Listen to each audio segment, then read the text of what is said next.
नमस्कार, मी Rutuja one India मराठीमध्ये आपल्या सगळ्यांचं स्वागत.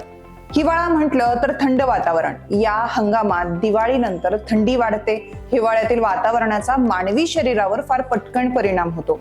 हवामान खूप आल्हाददायक वाटत असलं तरीही या ऋतूत त्वचेशी संबंधित अनेक समस्या निर्माण व्हायला लागल्या असतील. विशेषतः त्वचा कोरडी पडणं, त्वचेला तडे जाणं, ओठ फुटणं या अशा समस्या उद्भवायला लागल्या असतील. परंतु तुम्हाला माहिती आहे का, तूप, नारळाचं तेल, ॲलोवेरा जेल, दूध, मध अशा अनेक गोष्टी ज्या तुमच्या किचनमध्ये असतात, ज्यामुळे तुमच्या त्वचेसंबंधी अनेक समस्या सहज दूर होऊ शकतात.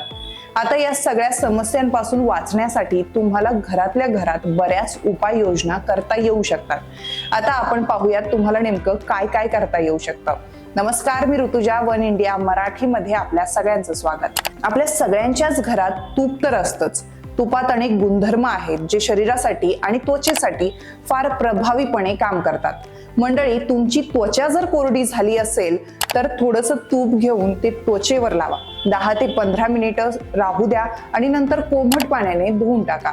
तूप त्वचेचे खोल पोषण करते आणि आर्द्रता राखते, ज्यामुळे त्वचा ओलसर राहते आणि कोरडेपणा कमी होतो.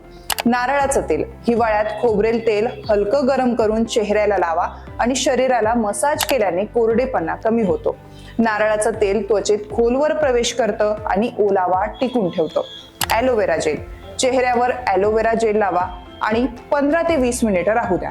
नंतर कोमट पाण्याने धुवा. कोरफड त्वचेला थंडपणा आणि आर्द्रता प्रदान करते, ज्यामुळे त्वचा मुलायम राहते. दूध आणि मधामुळे त्वचा चमकदार बनते. दूध आणि मध यांचं मिश्रण तयार करा आणि चेहऱ्यावर लावा. 15 ते 20 मिनिटांनी धुवा. हे नैसर्गिकरित्या त्वचेला मॉइश्चरायझर करतं. बेसन आणि हळद.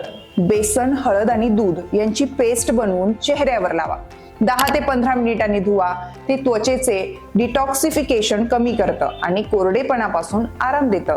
बदामाचं तेल. झोपण्यापूर्वी बदामाच्या तेलाचे काही थेंब चेहऱ्यावर मालिश केल्याने त्वचेला पोषण मिळतं आणि आर्द्रताही टिकून राहते. केळी आणि ताजी मलाई. केळी मॅश करा, त्यात ताजी मलाई मिसळा आणि चेहऱ्यावर लावा. 15 ते 20 मिनिटांनी धुवा. ते कोरड्या त्वचेला खोलवर मॉइश्चराईज करतं. गुलाबजल. गुलाबजल टोनर म्हणून गुलाब पाणी वापरतात. ते त्वचेला हायड्रेट ठेवतं आणि कोरडेपणा कमी करतं. या घरगुती उपायांशिवाय हिवाळ्यात जास्त पाणी पिणं, संतुलित आहार घेणं आणि जास्त वेळ गरम पाण्याने आंघोळ न करणं हे लक्षात ठेवा. त्यामुळे तुमची त्वचा अजूनही मऊ आणि चमकदार राहील. मित्रांनो, तुम्हाला ही माहिती कशी वाटली हे आम्हाला कमेंट करून नक्की सांगा.